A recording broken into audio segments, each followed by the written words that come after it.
Je vous souhaite le bonjour, la bienvenue sur notre site et le Verbe s'est fait chair. Bonne écoute.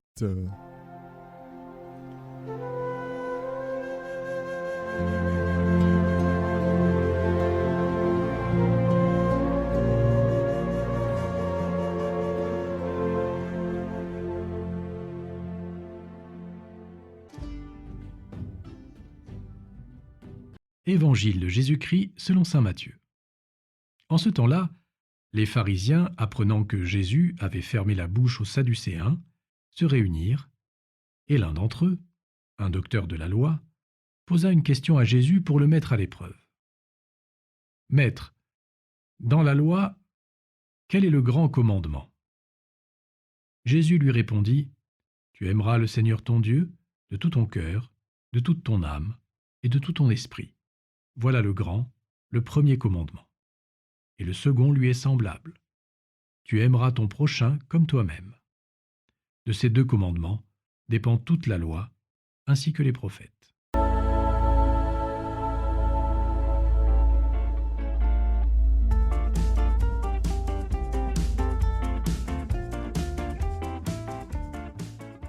Maître, quel est le plus grand commandement?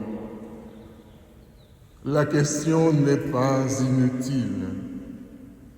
Il est toujours bon et nécessaire de discerner ce qui est premier de ce qui est second. La réponse n'est pas facile car parmi les 613 commandements de la loi, il faut en éliminer 612 pour n'en garder qu'un seul, devenu le plus grand.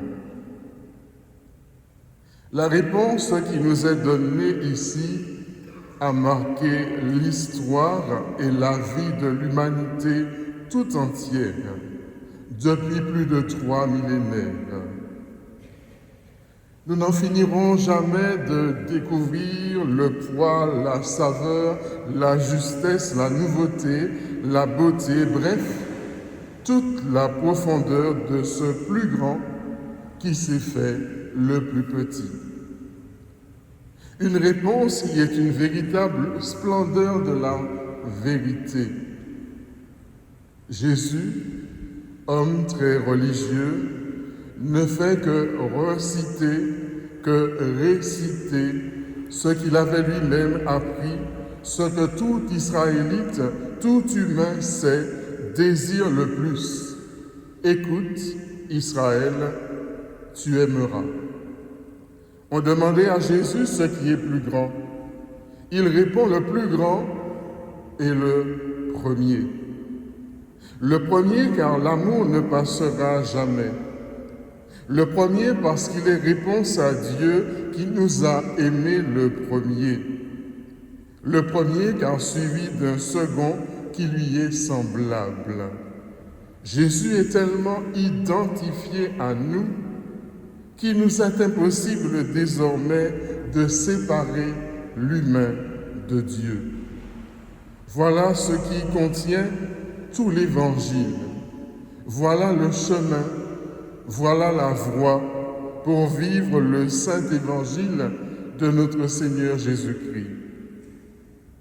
À l'heure où l'amour est soumis au plus bas dénominateur commun, la facilité, la division en politique, en médecine, dans nos familles en ce moment, eh bien nous avons vocation d'élever l'amour, l'humain et le divin au plus haut jusqu'à la croix. Nous avons vocation de dire du neuf sur l'amour. Il ne suffit pas d'écouter Jésus nous dire qu'aimer est le plus grand. Il faut vivre entre nous de ce plus grand, devenir théophanie de ce qui est le plus grand. C'est le chemin pour ouvrir nos tombeaux. J'ajoute, c'est le chemin pour éviter d'être tombeau. Pour éviter que notre paroisse, que notre Église, que notre Martinique, au cœur de ces divisions qui traduisent quelque chose de plus profond, soit le lieu d'ossement desséché. Pour nous éviter d'être des morts vivants, il nous faut désirer par-dessus tout avoir l'Esprit du Seigneur. Laisser l'Esprit de Dieu prendre place en nous.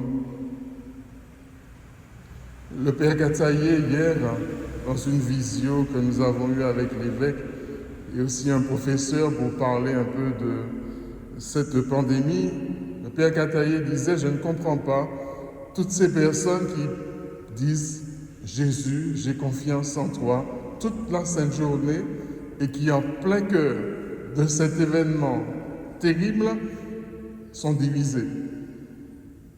Totalement divisés. Le professeur avec qui nous avons discuté était les larmes aux yeux à la fin pour nous dire il y a la défiance de la politique, il y a la défiance de la médecine. Il nous disait je ne compte que sur vous. Je ne sais pas si nous pourrons faire quelque chose de plus. Enfin, moi, j'ai déjà dit à des personnes, comme Bernadette, je ne suis pas là pour vous faire croire, juste pour le dire. Après, chacun prend sa responsabilité et sa décision. Chacun est libre. Mais on ne peut pas dire, Jésus, j'ai confiance en toi, et puis être dans la situation qui est la nôtre là, aujourd'hui. Oui, sœurs et frères, demandons à Marie, qui nous a montré dans son Assomption que nous venons de vivre, d'accueillir, de concevoir, d'engendrer en nous ce qui est le plus grand, ce qui est le premier, et elle nous a indiqué le chemin. Il y a là de quoi remplir toute une vie, meubler toutes nos conversations qui alors diront quelque chose de neuf sur Dieu, parce qu'elles jailliront de cœur embrasé de l'amour de Dieu. Dieu se dit en nous et par nous, afin de faire de nos dialogues une théophanie de sa présence. Dieu ne nous demande pas trop, il nous demande tout notre cœur, toute notre personne, tout notre esprit. La raison pour laquelle aimer Dieu, eh bien, c'est Dieu lui-même, c'est tout. Et la mesure de cet amour est de l'aimer sans mesure, comme le dit si bien Saint Bernard. À votre contemplation ce matin, dans sa sagesse, Dieu nous demande non seulement de l'aimer, d'aimer notre prochain de tout notre cœur, de toute notre force, en acte et en vérité, mais aussi de nous aimer nous-mêmes du même amour. C'est invraisemblable. C'est cela qui est le plus grand.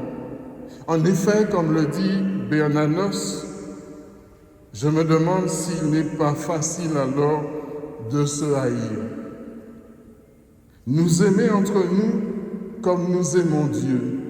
Le chemin, il est long, et singulièrement long, je dirais, dans notre terre des Antilles, marqué par tout son passé qui, à chaque fois qu'il y a un problème, ressurgit.